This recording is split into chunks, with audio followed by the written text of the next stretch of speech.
the word LIFT to 797979. Finally, a formula that boosts total testosterone. If your results with ageless male max are too intense, please decrease use. For your free bottle, text LIFT to 797979. Text LIFT to 797979. Woody Page, Tim Kalishaw, Frank Isola, Jackie McMullen. Today, Messi in. How big for the cup? How big for the goat? Harden in. How big for the beard? How bad for the cow? Looks like Rick Ross. And Bill Russell all in. Let's go around the horn. Look at that. Greatest. Bill. Look at Russ. He's looking good. I love it when Russ is out and about. Good sign. It's Around the Horn, the show of competitive banter. Here's Tony Reali. Messi in. Argentina exhales. The world goes forward with one of the GOATs advancing to the knockout stage. Let's put that spotlight on Leo Messi. Can he excel now that he's out of the group stage? Frank, you want to start us off? Well, this is the bare minimum for him. When you're in a group with Nigeria and Iceland, and Croatia right now is better than Argentina, you better get out of the group play. And if you go back to that first game against Iceland, they recorded him running 1 mile in a 90-minute game. I do that on a Saturday morning out of Montclair, New Jersey. So Messi was not into it. But that first goal, as they say in Great Britain, was positively sublime. That was the Messi that we know. Now you're into the next round, but guess what? You have France. It's not going to get easier. But Messi, Argentina are alive. That's all that matters. Jackie Mack? 660 minutes, Tony. Yeah. That's how long Messi went without a goal in World Cup play. That's 4+ matches. He needed this as much as Argentina did. With this goal, he looks energized. Argentina looks energized. I don't know if they can win the World Cup, but boy, this gets a huge, huge monkey off not only Argentina's back, but also Messi's back. And I think he needed this to happen. Woody Page? Well, I think you have to consider that you don't have to cry for him, Argentina. He has finally done something in this World Cup tournament. When you consider that he's never won anything in his history for his country, either Copa or World Cup, I think this is really incredible and important for that country and for him. And for him to actually open up after having 2 bad games, I think it makes a difference. But don't put it all on him, because I think that the depth of that team is not very good. And it's been said, even though they're ranked 5th in the world, that this is the worst Argentina team since the early 70s. Mm-hmm. Tim Kalishaw. I would dispute Woody a little bit, saying he's never won anything. That kind of implies that he's never done anything. He was the MVP, won the Golden Ball of a World Cup before, so he's been pretty good out there on some bad teams. But I remember doing a show a few years ago where we talked about him retiring from international play. Now, he rethought that, but as close a call as this was, I imagine he was rethinking the rethought and wondering if he really should have come back, because it was awfully hard for this team to make it out of the group play. Did you just source this show with the knowledge that he did? Okay, that's enough from Kalishaw. Frank, let me ask you this, all right? I mean, the conversation always is about greatest of all time. It just is. And the way Ronaldo started his tournament, the greatest of this time, versus Messi, the greatest of this time. And then also, I mean, every game he plays for the national team, there's somebody sitting in the stands, dancing, doing whatever he's doing. It's Maradona. And that's what he's up against, Maradona and Pelé and all the greats of all time. I mean, this conversation is going to continue to go on till when? Yeah, and that's the thing. You know, you wear the number 10 jersey for Argentina. That would be like being a great player and then taking down number 23 from the rafters in Chicago, and you're wearing, Michael Jordan's number. He's always going to get compared to the great Maradona. And Maradona, remember, won a World Cup. And Tim is right. 4 years ago, Argentina made it to a finals. That is not easy to do. The next 2 years later, they made it to the Copa America final. He missed the penalty kick at MetLife Stadium in the Meadowlands and said, that's it, I'm done. Give him credit. He's making finals, but to be the greatest, everybody wants to see you take that next step and win the whole thing. Jackie Mack? I say give him credit just for coming back. As Tim said, he retired out of frustration, and he came back to a team that he knew wasn't super, super strong to begin with. I don't care whether Argentina wins a World Cup or not. I don't think that should reflect on Messi and his status as an all-time great in the soccer world. I'm sorry. He's done everything you can think of in other play. Why does Would you say the same would have been true for Ovechkin? We just saw him win the cup. But before then, in order to get to that next level, Ovechkin needed that cup. Last word, Woody Page. Right. Everybody's missing out on the lead here is that this is great for the World Cup. Even the casual fan in the United States knows Messi's name, and the host committee. You're absolutely right about that, Woody Page. The World Cup is thanking Messi right now. Right. We'll move on. Basketball awards. I think they just ended. First, Bill Russell deserves one more ring for his finger here. Hey, if anyone asks, he's got 12 rings now for doing that. And James Harden's MVP, and him saying he doesn't need LeBron James. Rockets don't need LeBron James. Start with this question. Will this go down as a crowning achievement for Harden, or a year where everybody decided to not give LeBron MVP because you can't give it to him every year, Jackie? I don't see how that equates at all. I mean, last year, Russell Westbrook won the MVP. LeBron didn't win last year either. And James Harden had a historic season, Tony, mostly offensively for sure. But Houston's defense also improved greatly. And the one thing about LeBron, fair or unfair, we could talk about a team that he had to carry, and he did have to carry that team. But this was not LeBron James's finest year, and I think even he would admit that. In fact, if you go back and look at the real plus-minus, which many GMs say is the closest thing to the best stat in terms of analytics in the NBA, LeBron James had a negative defensive real plus-minus rating. A negative defensive, I'm going to repeat it. Guess what? James Harden actually had a positive defensive real plus-minus rating, and we're always ragging on him for a guy that doesn't get it done on that end. Okay. This was Harden's year. Woody Page? Your remark offends me, Tony, that you said, give it to LeBron every year. Well, guess what? He didn't have as good a year as Harden. Harden's team won 65 games. On the other side, in an Eastern Conference that's not as strong as the Western Conference, LeBron couldn't even get a home court advantage. So don't talk to me. He didn't raise all boats on that Cavaliers outfit this year. So Harden did with Chris Paul. We sat here a year ago, people saying, how will they fit together? How is it going to work out? Worked out extremely well until Paul got hurt once again in the playoffs, and they were only one half away from actually getting into the NBA Finals. He did have, as Jackie said, I think a near historic year, and I think that he certainly deserved it, and there shouldn't even be a discussion. Tim Kalisha? I do think Harden deserved it. I think this will probably be the only MVP he ever wins. I think he deserved it this year, but we do put so much stock in the win total, just like when Steph Curry and the Warriors were winning 73 games. It's the opposite of baseball, where you're told you can't even look at that. Mike Trout should be handed the award every year, no matter what the Angels' record is at the end of the season. It's kind of a funny difference there. But I do think the thing we need to look at is, with LeBron, is how many times he hasn't won. Should he have won some of those times? Did voters get tired of voting for him?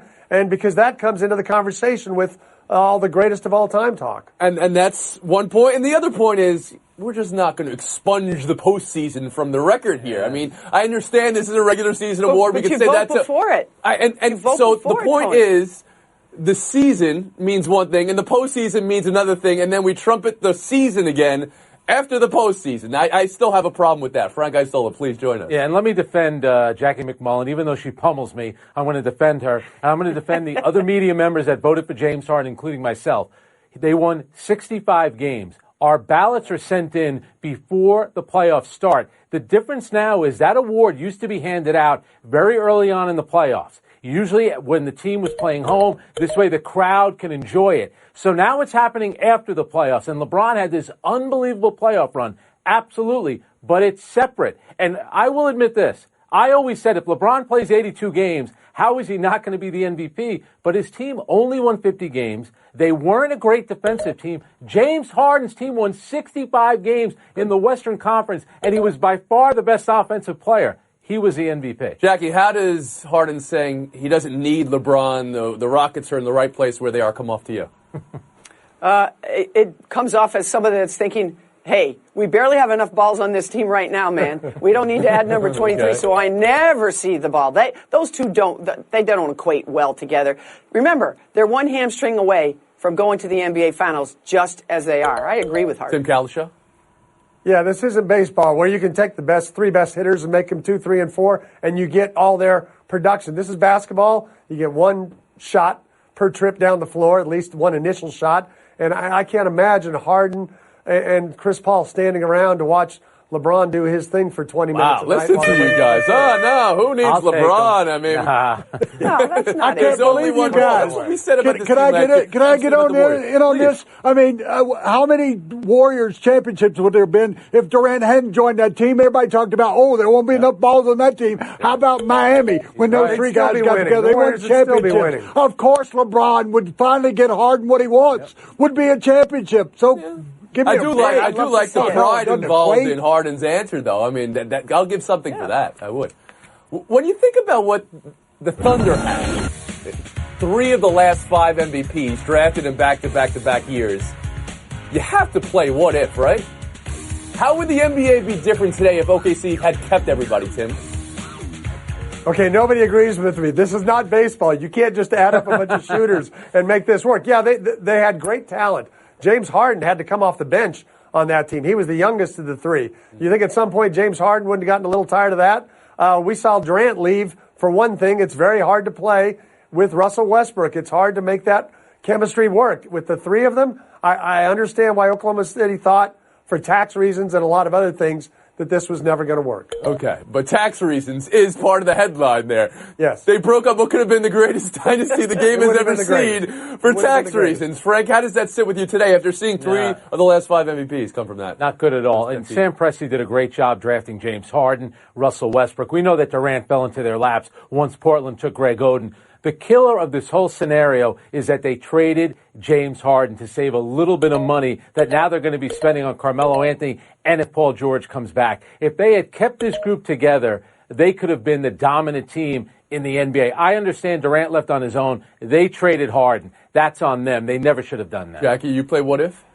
I do, and I agree with Frank. I said the other day, they're going to be 100 and something million over the cap with 3 guys that didn't even get them past the first round. Now, I understand what Tim is saying about having 3 superstars, but remember, Tim, they weren't all superstars in the beginning. To your point, Harden came off the bench. It would have been nice to have seen how the 3 of them evolved and changed together. I would have paid to see that. And I want to stick up for Sam Presti here. You and I both know, Frank, there's no way Sam Presti wanted to trade James Harden. That came from ownership.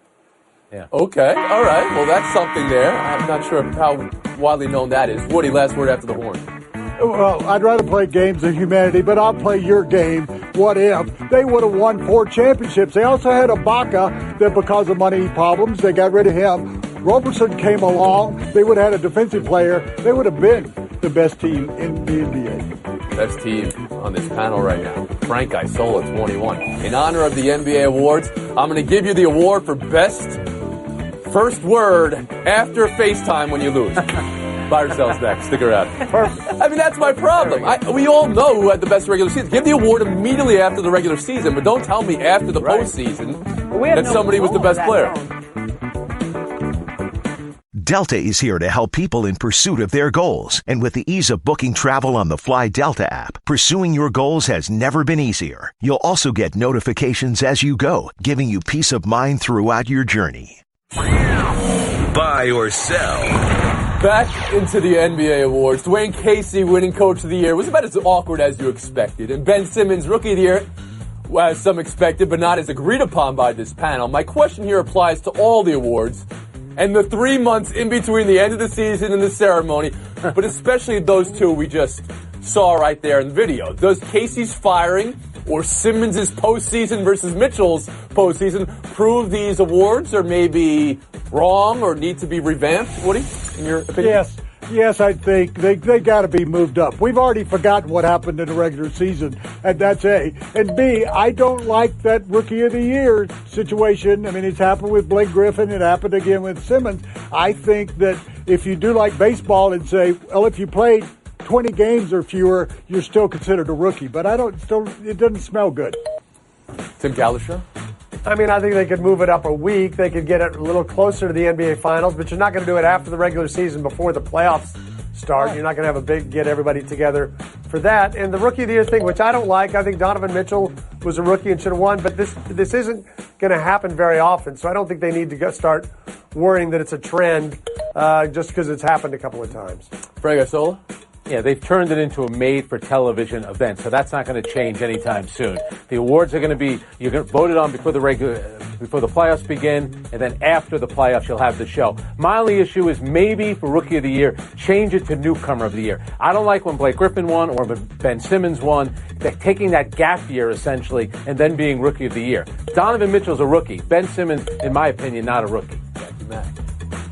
Well, you're entitled to your opinion, and I agree with you to some degree, but the rules are the rules, so everybody should have voted accordingly. And I'm not sure everybody did, by the way, even though Ben Simmons won. I voted for Ben Simmons. I'm still fine with the way that is. To your point, Frank, I don't think we're going to see a rush of this happening. As for Coach of the Year, there was a joke in the NBA for years. Oh, man, don't give me that award. I'll get fired afterwards, because that's what happened to George Karl and Pat Reali. Coaches used to joke about that all the time. Buy or sell 2 NFL Network's top 100. Voted on by players. Top 10 on the screen right here, and the top 5 in descending order is Le'Veon Bell, Julio Jones, Carson Wentz, Antonio Brown, Tom Brady. Tim, did the players get it right with Brady number 1? Did they get it right in this whole list? Look at it. Tell me. I mean, I think until somebody stops Brady going to Super Bowls in the AFC, it's okay. He deserves it. Doesn't matter that he's in his 40s now. I don't understand Rodgers being all the way back at 10 because he got hurt, and yet Carson Wentz in his first really good season gets hurt later in the year, I realize, but he gets to number 3. That there seems to be a mix-up there. I think players in all sports, they admire longevity, success on the field. Brady's had that, and then, of course, money, and he's got a lot of that. That's why the players are still voting Tom Brady, rightfully so, number 1. Jackie Mack. I think they vote Tom Brady number 1 because they look at his core of receivers and they don't see an Antonio Brown and they don't see a Julio Jones, and they say, wow, how is this guy putting up these great numbers when he has often receivers that are no-name receivers? I was curious, though. J.J. Watt only played 5 games, so I suppose that's why he's not on the list, because he was hurt. What about Luke Kuechly? I thought he had a great year once again for the Panthers, a really good linebacker. This feels offensively leaning up to the offensive players. I don't like this so much. All right. I saw Aaron Donald on that list. Woody Page, how about you? Yeah, that's the one guy. Von Miller. Von Miller. And you're going right into it. The one word here is Aaron. Both the Aarons. Aaron Donald is the best defensive player in the league, and he's down in 7? Give me a break about that. Aaron Rodgers should be the 1 or 2, even though he's hurt last year. It didn't say, based on number of games you played, they should take 3 through 6 and move them down and put people ahead of them. Wow, you're very passionate about this list that the players vote on. Okay, interesting. Buy or sell 3, Dr. Laurent Duvernay-Tardif. Chiefs offensive lineman graduated from medical school this offseason. Amazing. He asked the NFL to have MD added to his last name in the back of his jersey. The NFL said no. Frank, I saw the buy or sell the NFL's dismissal of the entire medical field here. It's completely absurd. Why wouldn't you want to put it on there? Can you imagine a young kid watching the game? How do you say that name, and why is there an MD at the end? Guess why, son? He went to medical school, and he's a professional athlete. That's the kind of player they should be promoting. Jackie Mack. Yeah, the no fun league strikes again. Is it because his name's too long and you're afraid you can't fit it? I tell you what, if you don't like MD at the end, how about putting doctor at the beginning? Talk about blowing a PR opportunity to show that your athletes are more than just big hulks. Come on, guys, get it right. Yeah, maybe they should put on the back of the uniform, they hate me, because apparently they are not recognizing that he's the first doctor since 1955 playing in the National Football League. We hear about all the bad things that players do. How about hearing about an honor like that during the game? First doctor since 1955 in the National Football. Well done, Woody. Well researched. Tim Kalischer, how about you? I agree. It feels like a missed opportunity for the NFL. I will say the man's already got 14 letters and a hyphen. He's pushing it. If he wants a comma, 2 more letters and a period thrown in at the end. That's going to be a long stretch there. All right. Now we have players who are the 3rd, the 4th in the NFL. I mean, so we're getting, those surnames extended here. We need an Esquire. That's what we need, an Esquire. Yeah. Tim Kalischer, PhD. Thanks for today. Woody Page, Frank Isola. Showdown next.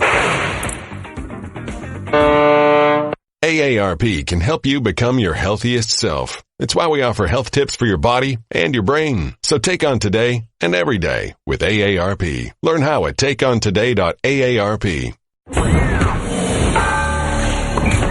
Page Isola, good luck in Showdown. Major League record-tying moment in baseball last night. Edwin Jackson pitching for the A's for the record for most teams played for. 13 franchises. Jackson says it's always good to be wanted. Is that how you see it, Woody?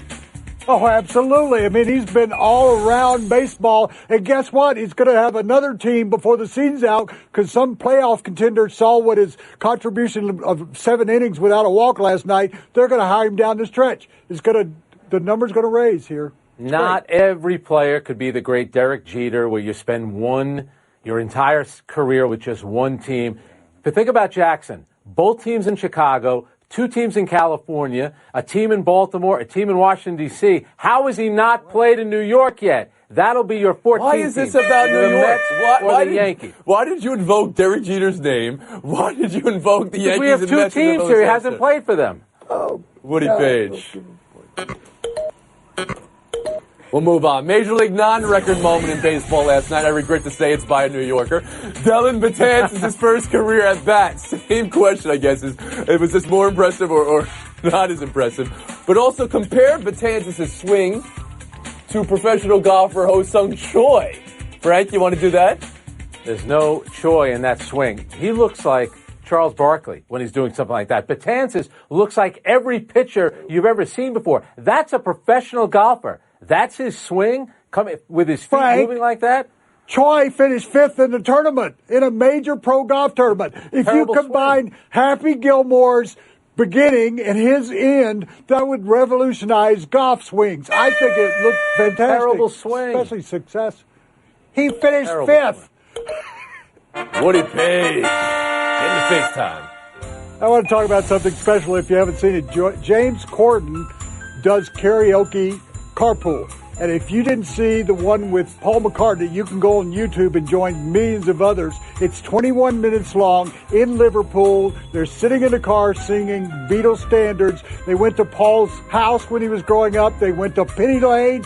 And I won't give you the reveal of the ending, but it is fantastic. If you haven't seen it and you don't even know who the Beatles are, you'll want to watch this. The Beatles are. Yeah. They know who the Beatles are. Carpool karaoke. I like how you call the karaoke carpool. Like it's on the back of a jersey, you know? Yeah. All right, Woody Page gets the W. We're on a 23.5 hour break. We'll see you guys tomorrow. Dan Patrick says, happy birthday, Woody. Next, you're holding up the line, ma'am. What did you say? You're next in line for the water slide, ma'am. Feet forward and enjoy the ride. Okay, dearie, this does look fun. Whee!